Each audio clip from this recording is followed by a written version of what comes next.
In this video, we're going to once again be looking at descriptive statistics and what's happened in the past. However, from what we've been discussing, we had our example where we had the local coffee shop where we ran a promotion that before the promotion, the average was $4.18 with a standard deviation of 84 cents. Now, after the promotion, we're looking at trying to determine whether or not things have changed. And that means that we're going to have to rely on a sample of data.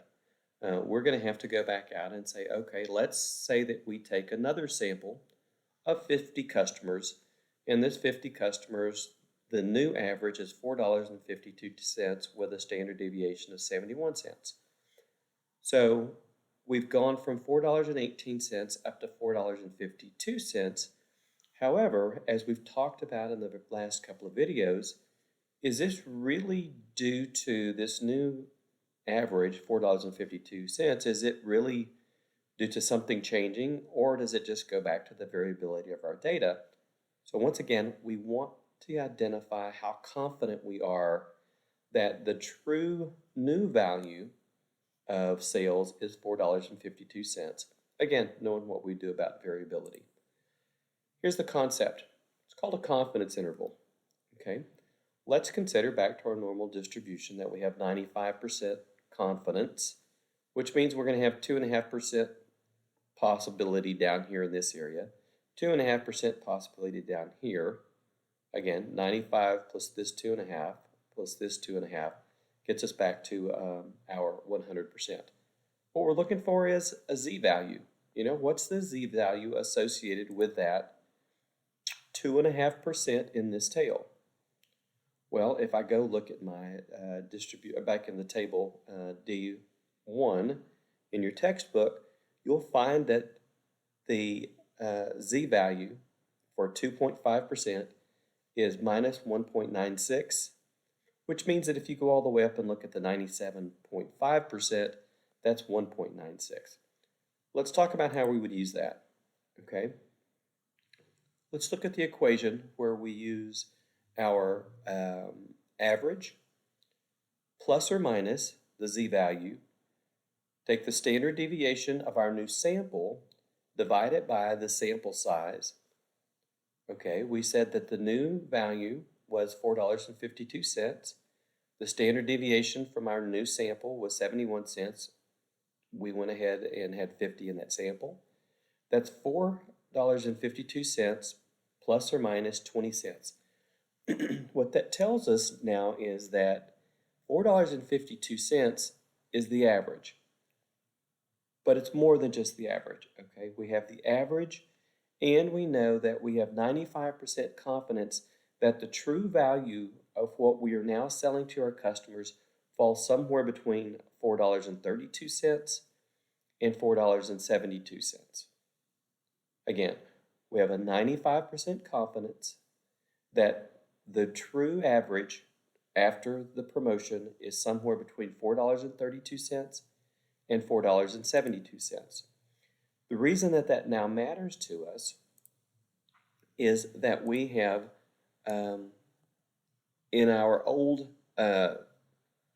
average was $4.18, which means that since $4.18 is over here in this tail, we have shifted, we have a statistically significant change in the amount that we're selling to each customer.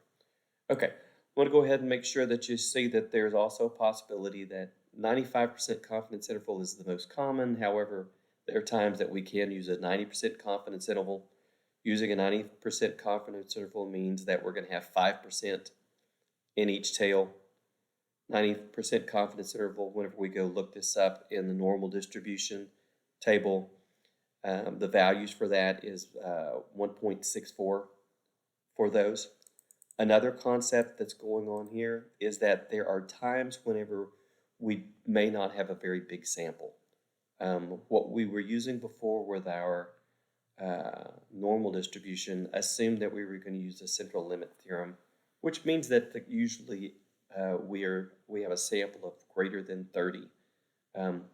That's not always the case. Sometimes we may end up with smaller samples, And when we use smaller samples, we need to shift over to what we call a student T distribution. We'll talk about that for a second. Student T distribution brings in one new idea that we haven't talked much about, and it's called degrees of freedom.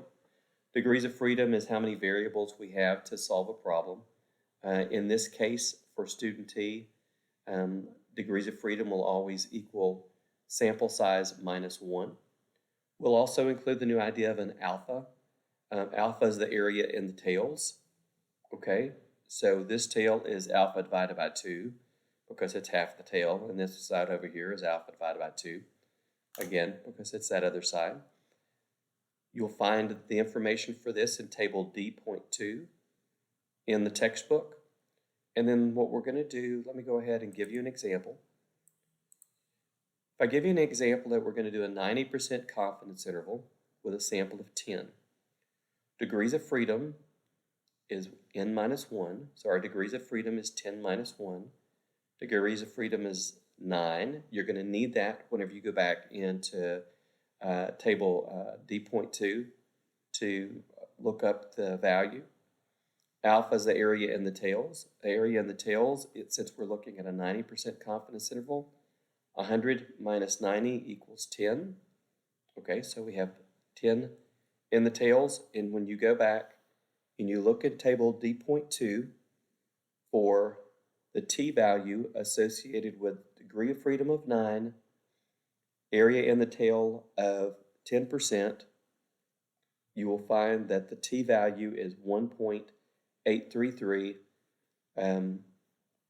You will go ahead and use this value now, just like you were using the same value before, up here in this part of our equation. Okay, that's all the background on a confidence interval. And what we're really trying to get at is, based on a new sample, we can't say that the real average is 4.52, but we can say that we're 95% confident that it's somewhere between $4.32 and $4.72.